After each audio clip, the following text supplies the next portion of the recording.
Mga kabulilit, halika na, tayo'y magkwentuhan, dito sa Bulilit Channel.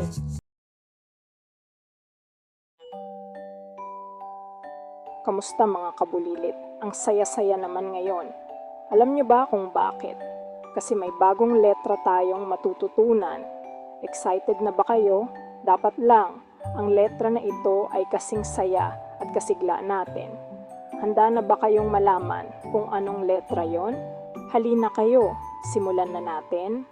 Pero bago tayo magpatuloy, mag-subscribe muna kayo para lagi kayong updated sa mga bagong video.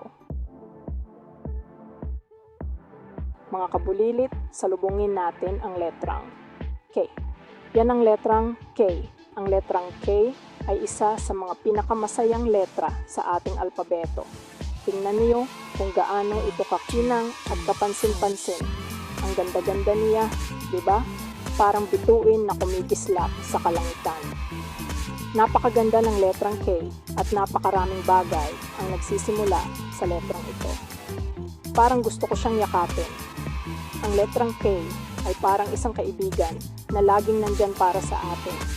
Napakakulay at napakasaya. Ang letrang K ay napakaraming kayang gawin. Kaya niyang magbago at maging iba't ibang bagay. Minsan, nagiging kahon, minsan naman, nagiging kabayo. Kaya niyang magbago at maging iba't ibang bagay at hayop. Nakakatuwa, di ba? Ang letrang K ay parang isang mahiwagang letra na laging may sorpresa. Matuto pa tayo ng marami tungkol sa letrang K. Marami pa tayong matutuklasan at matututunan. Halina't tuklasin ang mundo ng letrang K at ang mga bagay na nagsisimula dito. Tara na, mga bata! Ang letrang K ay parang magician. Napakaraming bagay ang kaya niyang gawin. Kaya niyang gawing kamatis ang isang salita. Ang kamatis ay isang masarap at masustansyang prutas. Kada nakakakita ako ng kamatis, naaalala ko ang sarap-sarap na spaghetti ni nanay. Ang spaghetti na may kamatis ay paborito ng buong pamilya. At alam niyo ba, ang letrang K din ay kayang gawing kabayo. Ang kabayo ay isang malakas at mabilis na hayop. Ang kabayo ay mabilis tumakbo. Parang gusto kong sumakay. Ang pagsakay sa kabayo ay isang masayang karanasan. Ang dami na nating natutunan tungkol sa letrang K. Ang galing-galing. Marami pang ibang salita na nagsisimula sa letrang K. Halimbawa, kandila, kalabasa, at kapayapaan. Ang letrang K ay talagang kamangha-mangha. Merienda na. Hep hep hep. Kung nagustuhan nyo ang kwento, mag-subscribe na para sa mga susunod na video. Bago tayo magpatuloy, kain muna tayo ng candy. Mas masarap matuto kapag busog ang ating tiyan, di ba mga bata?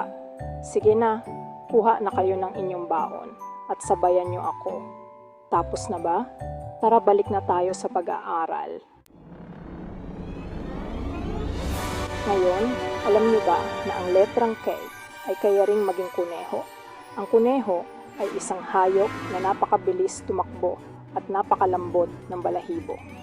Mahilig ba kayo sa mga kuneho? Sila ay talagang kaibig-ibig at masarap yakapin. Ang kuneho ay napakalambot at ang cute-cute pa. Sila ay may iba't ibang kulay at laki at kadalasan ay makikita natin sila sa mga hardin o kaya naman sa mga petting zoo. Ang mga bata ay talagang nag-e-enjoy kapag kasama nila ang mga kuneho. Gusto ko silang yakapin lahat. Ang